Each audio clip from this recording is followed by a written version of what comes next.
छत्तीसगढ़ में ईडी की कार्रवाई में करोड़ों की बेनामी संपत्ति उजागर होने से अब भाजपा प्रदेश सरकार पर हमलावर हो गई है, जिसके तहत भाजपा कार्यालय में राज्यसभा सांसद सरोज पांडे ने पत्रकार वार्ता ली और प्रदेश की भूपेश बघेल सरकार को आड़े हाथों लिया।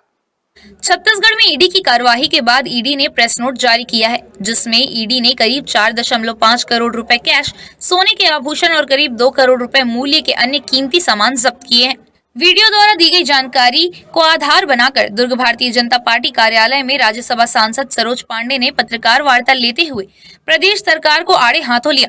उन्होंने कहा कि ईडी के प्रेस नोट ने छत्तीसगढ़ में हो रहे बड़े भ्रष्टाचार के रैकेट की पोल खोल दी है। उन्होंने कहा कि हम सब ने कभी सोचा भी नहीं था कि कांग्रेस के शासन में छत्तीसगढ़ के आदिवासियों, किसानों व आम जनता की मेहनत का पैसा भ्रष्टाचार की भेंट चढ़ाया जाएगा। राज्यसभा सांसद सरोज पांडे ने कहा कि एक तरफ सरकारी योजनाओं को देने के लिए सरकार के पास पैसे नहीं है और दूसरी तरफ छत्तीसगढ़ में सरकारी संरक्षण में भ्रष्टाचार ने अपनी सारी से सीमाएं लांघ दी हैं। यह छत्तीसगढ़ के इतिहास के लिए एक काला अध्याय है। उन्होंने प्रदेश के मुख्यमंत्री से सवाल पूछते हुए उनसे इस्तीफे की मांग की।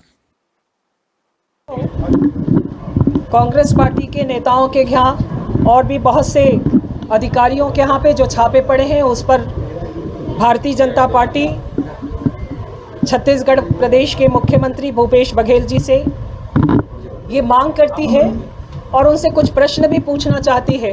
हम पूछना चाहते हैं कि क्या भ्रष्टाचार की लड़ाई में छत्तीसगढ़ प्रदेश के मुख्यमंत्री बाधा बन रहे हैं, और अगर वो बाधा बन रहे हैं तो क्या उनको छत्तीसगढ़ प्रदेश की जनता से बाधा बनने के लिए माफ़ी नहीं मांगनी चाहिए। मुख्यमंत्री ने विषयों को परिवर्तित करने का प्रयास किया और जब जब उनके ऊपर कोई विषय आता है तो इस पर वो पूर्व मुख्यमंत्री के ऊपर विषय डाल देते हैं।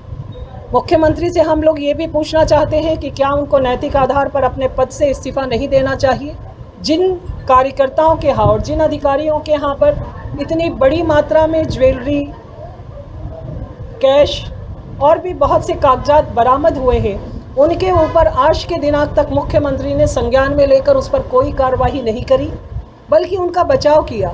बचाव करने का कारण क्या है और बार बार वो उस विषय को बचाव क्यों कर रहे हैं। जो अधिकारी अगर उसमें संलिप्त हैं तो उन पर कार्रवाई हो, जो पदाधिकारी, जो व्यक्ति मनोनीत पदों पर हैं, उन पर कार्रवाई हो।